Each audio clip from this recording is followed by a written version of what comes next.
All right, Coach Underwood, obviously starting off the fall portion of the season with the 2015 PSAC Championships this past weekend at Bloomsburg. Looking back at it, both the men and the women that competed for you, how do you feel they did overall considering the weather conditions and with it being kind of the first real competition of the fall?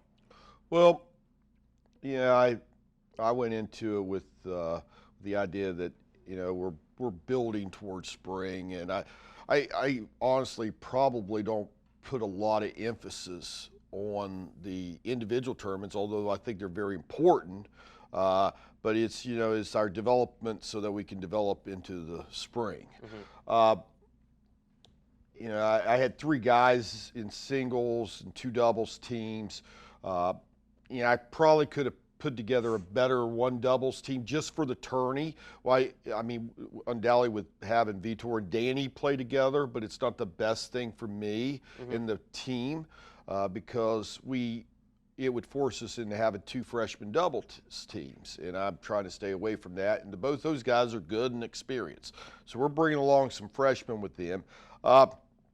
So we played some really tough teams. In fact, I think the two teams that we played actually were the ones that were in the finals. So, the ones we lost to. So or at least one of them was. The other one made the semis. But we're talented there. It'll come along and it will be better. But as far as, making an individual tournament, a doubles team for it, I chose against that and went with developing. Singles wise, I had my top three guys in there from what we did in a round robin. Mauricio Santos, he almost knocked off the number 2 seed, but he had to play a set. He was down 3-0. He loses 7-6, 7-5. I thought he could beat him. He got a slow start. And that's what happens when you're with the rain delay and us having to go to play one set. It is pretty unforgiving. Mateus, he had to play Vitor in the semifinals. They had a close round robin match. Wasn't that close in the tournament, but then Vitor, he kind of plowed through. The first guy he played was for Mercyhurst, Joaquin Aguilera, or the second round match.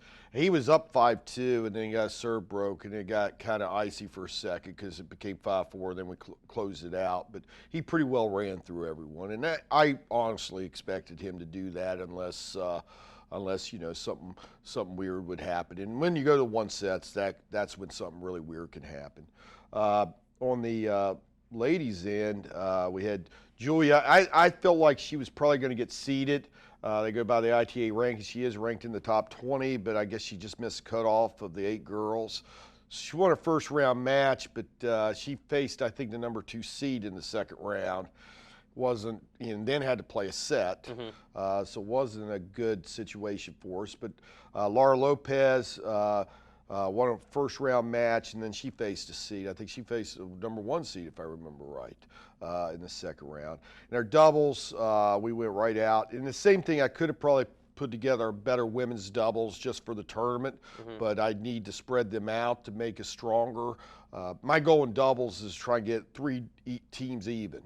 So I went with my team format by going into that, and I entered 2 newcomers together. But Anastasia Dosick is transferred from Walsh, so she had experience. She played with Laura.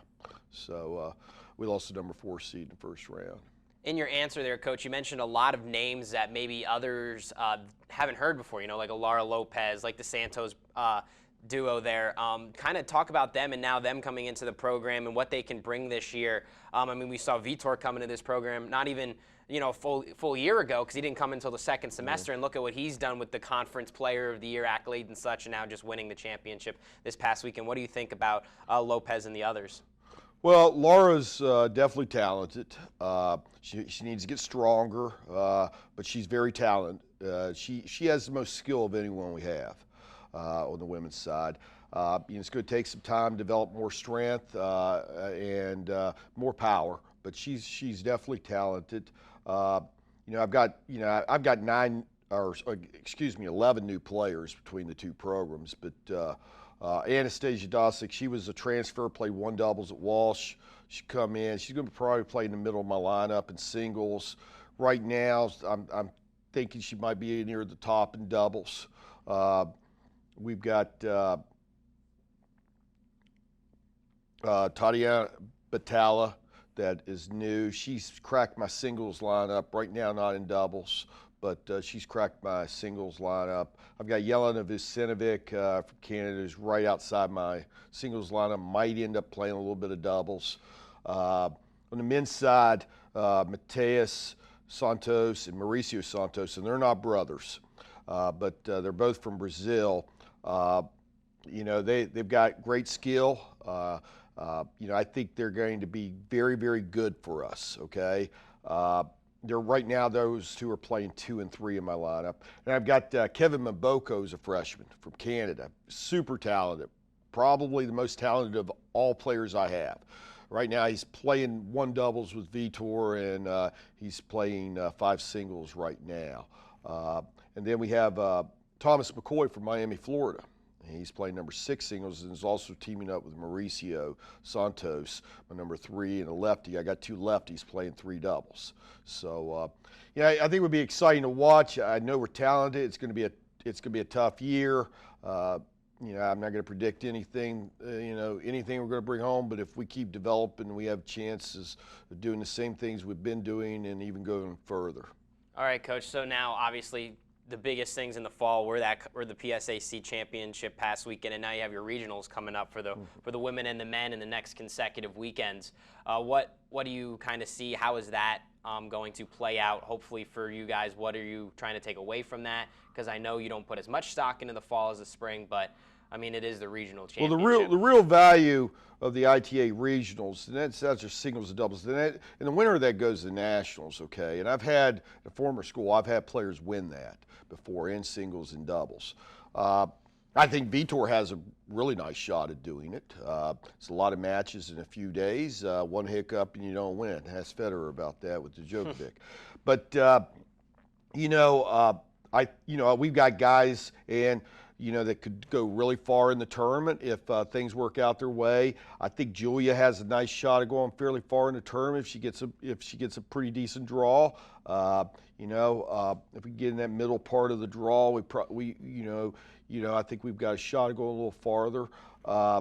We've had players in the quarterfinals with women. Here in singles, I've had them in the quarterfinals with the men. Haven't got any farther than that, but Vitor is definitely capable of running right through the entire tournament if he plays real well.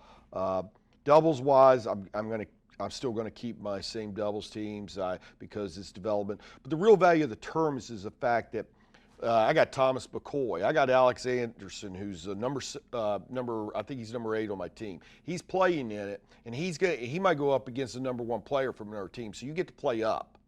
So it's not level based. Like this is the level you are in this program. You play the guy that's at that rank on another like a normal match, right? So there's a whole lot of things that can happen, and a lot of times your real growth and development come when you're able to come through against some of these other players who are maybe more experienced from the other teams.